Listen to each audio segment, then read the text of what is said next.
आज का विषय है रीगर मोर्टिस, मृत्युज काठिन्य। मृत्युज काठिन्य rigor mortis early signs of death में से एक होता है, जिसमें कि मसल्स में चेंजेस आते हैं। जो अर्ली साइंस ऑफ डेथ है ये मृत्यु के 3 से 24 घंटे के बाद अपीयर होता है, और इसमें जैसे चेंजेस इन आइज़ में चेंजेस होना, चेंजेस इन स्किन में चेंज होना, कूलिंग ऑफ बॉडी जिसे एल्गोर मोर्टिस कहते हैं, पीएम लिविडिटी जिसे लीवर मोर्टिस कहते हैं। 19 अगस्त के वीडियो में इसका डिटेल दिया हुआ है। चेंजेस इन मसल्स जिसे रीगर मोर्टिस कहते हैं, जिसका स्टडी हम इस टॉपिक पे करेंगे। रीगर मोर्टिस जो होता है, मसल्स में जो चेंजेस होते हैं वो एक सीक्वेंस में होते हैं। सबसे पहले प्राइमरी रिलैक्सेशन और फ्लैसिडिटी की अवस्था होती है, जिसे हम प्राथमिक शिथिलन की अवस्था कहते हैं। दूसरी सीक्वेंस होता है रीगर मोर्टिस और कैडावरिक रिजिडिटी, मृत्युज काठिन्य की अवस्था। और तीसरा सीक्वेंस होता है सेकेंडरी रिलैक्सेशन या द्वितीयक शिथिलन की अवस्था। जो प्राइमरी रिलैक्सेशन होता है इसमें आफ्टर डेथ मसल्स रिलैक्स होने लगती हैं 2 से 3 घंटे के अंदर। आई बॉल्स जो होते हैं वो सिंक हो जाते हैं मसल रिलैक्स होने की वजह से, और नेत्र गुहा के अंदर जो है वो धंसे हुए से लगते हैं। ऑल मसल्स आर रिलैक्स, जितनी भी मसल्स होती हैं वो रिलैक्स्ड मिलती हैं। लोअर जा ड्रूप्स, लोअर जा जो होता है वो नीचे की ओर झुक जाता है, ड्रूप हो जाता है। आयर joints relaxed and so movements of joints are possible. सारे जॉइंट्स रिलैक्स हो जाते हैं, इसलिए जॉइंट्स को आप डेड बॉडी में भी यदि प्राइमरी रिलैक्सेशन के स्टेज है तो उसमें मूवमेंट किया जा सकता है। सारे स्पिंटर्स जो होते हैं वो रिलैक्स हो जाते हैं, जिसकी वजह से यूरिन, स्टूल और सीमेन का इनवॉलेंट्री पास हो जाता है। May be delivery in pregnant lady में आफ्टर डेथ भी यदि मसल्स रिलैक्सेशन कंडीशन में है तो डिलीवरी हो सकती है। Characteristics of primary relaxation. Primary relaxation में क्या कैरेक्टरिस्टिक्स मिलते हैं हमें?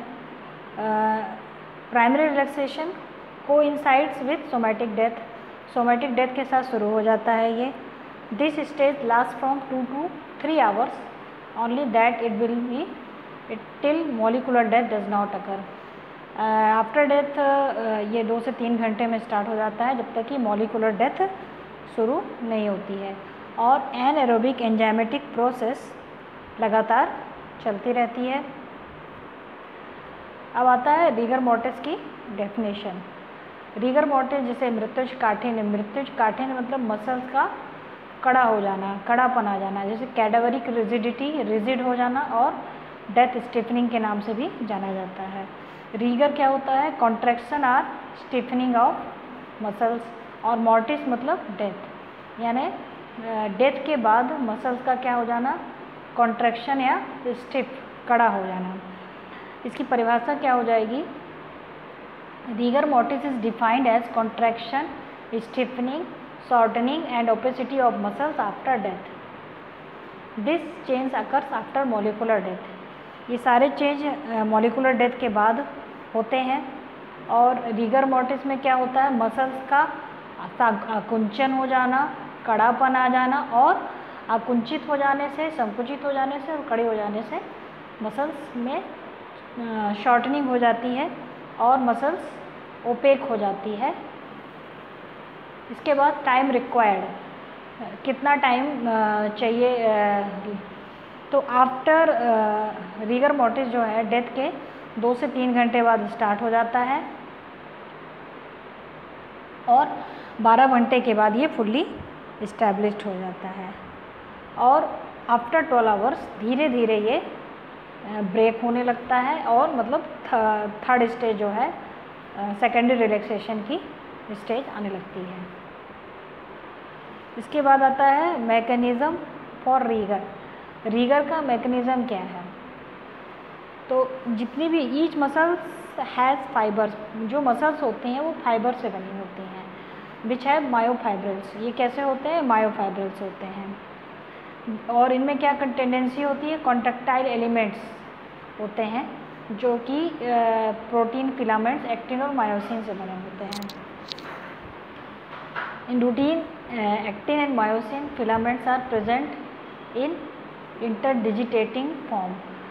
नॉर्मली जो एक्टिन और मायोसिन फिलामेंट्स होते हैं वो जैसे कि हाथ में जो पंजा होता है एक दूसरे को ग्रिप में लिए हुए होते हैं, और जब कॉन्ट्रैक्शन होता है तो एक दूसरे के क्लोज हो जाते हैं। और रीगर में क्या होता है, एक्टिन और मायोसिन आपस में जाकर के फ्यूज़ हो जाते हैं to each other during rigor. Actin और मायोसिन फ्यूज ईच अदर, जिसकी वजह से क्या होता है, contraction, stiffening and shortening of the muscles हो जाता है। इसके बाद आता है मैकेनिज्म फॉर फ्यूज़न। जो ये फ्यूज़न होता है उसका मैकेनिज्म क्या होता है। एटीपी जो होता है, ATP is responsible for elasticity and plasticity of muscles. Muscles की इलास्टिसिटी और प्लास्टिसिटी के लिए एटीपी की आवश्यकता होती है। यह एटीपी डीफॉस्फोरिलेशन से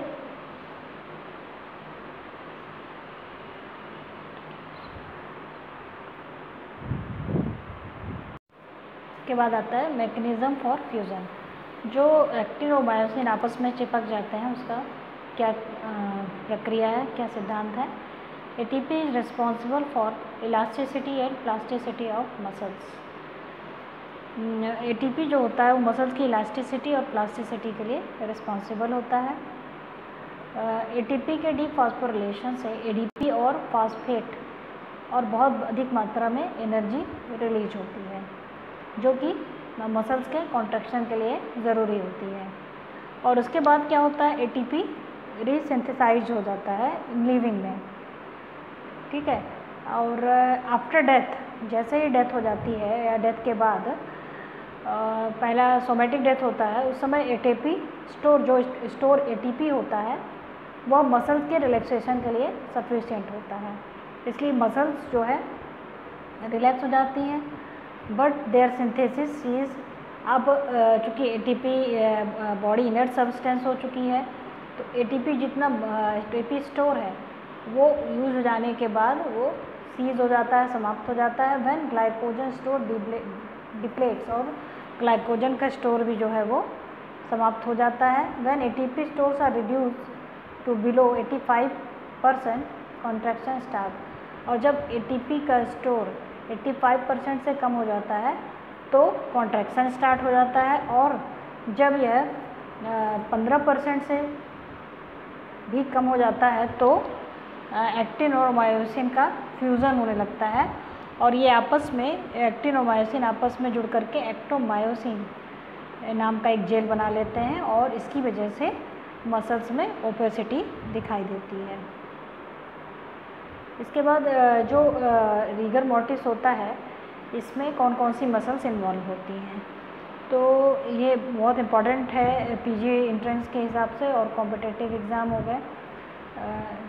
इसमें क्या होता है कि जितनी भी मसल्स होती हैं, all muscles of body that is involuntary and voluntary go into rigger. सारी वॉलेंट्री और इनवॉलेंट्री मसल्स रीगर में इन्वॉल्व होती हैं। इवन जो पैरालाइज लिम्ब है वो भी इन्वॉल्व होता है।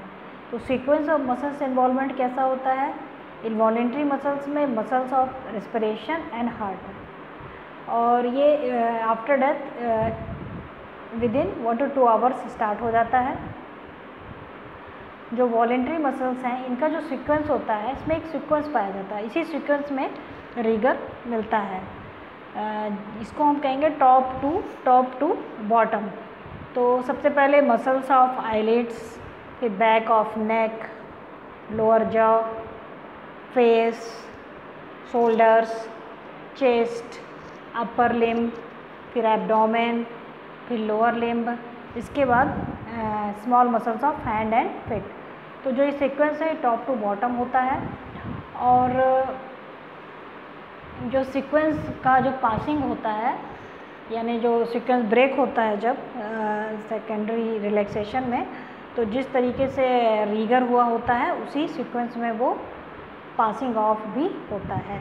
मतलब पहले मसल्स ऑफ आईलिड का इनवॉलेंट्री मसल्स में रेस्पिरेशन और हार्ट का होगा, और वॉलेंट्री मसल्स में पहले आईलिड्स का प्रोसेस ऑफ होगा, उसके बाद बैक ऑफ नेक होगा, फिर लोअर जॉ, फिर फेस, फिर front of neck, shoulder, chest, upper limb, abdomen, lower limb and small muscles of hands and feet. Passing of rigger, autolysis और डिकम्पोजिशन.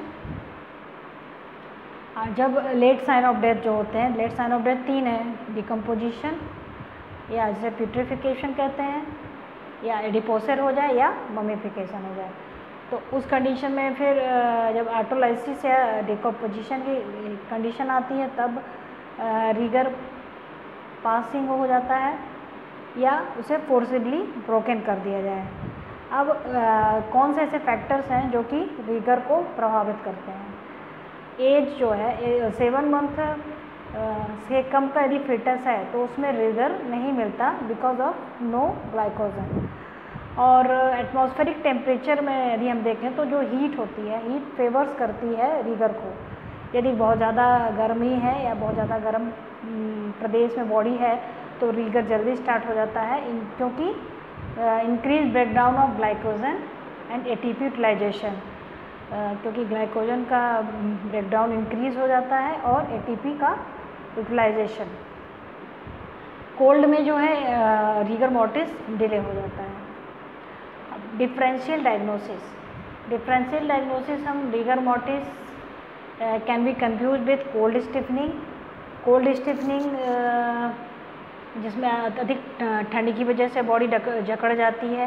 हीट स्टिफनिंग जैसे प्यूजिलिस्टिक और बॉक्सर्स आर डिफेंस पोस्चर कहते हैं. यदि 65 degree centigrade से ज़्यादा temperature में body का एक्सपोजर होता है तो इसमें मसल्स जो होती हैं स्टिफ हो जाती हैं. थर्मल इंजरी में ये प्यूजिलिस्टिक और बॉक्सर डिफेंस पोस्चर बताया है हमने.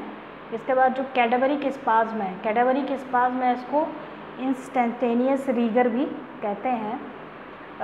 इसमें क्या होता है कि जैसे डेथ होने के पहले यदि ऐसी कॉज है जिसमें कि मसल्स जो थी ऑलरेडी क्या हो गई, कॉन्ट्रैक्ट थी और उसकी डेथ हो गई, तो यदि मसल्स पहले से कॉन्ट्रैक्ट थी और उसकी डेथ हो गई है तो जो प्राइमरी रिलैक्सेशन है, जो मसल्स में चेंजेस आ रहे हैं 3 की, पहले प्राइमरी रिलैक्सेशन होगा, फिर कैडावरिक रिजिडिटी होगी, मसल्स कड़ी हो जाएंगी और फिर से रिलैक्स होंगी. तो यदि मरने के पहले ही उसकी मसल्स कॉन्ट्रैक्ट थी तो फिर प्राइमरी रिलैक्सेशन की स्टेज नहीं आती है, तो उसे ही हम इंस्टेंटेनियस रीगर या कैडावरिक स्पाज्म कहते हैं.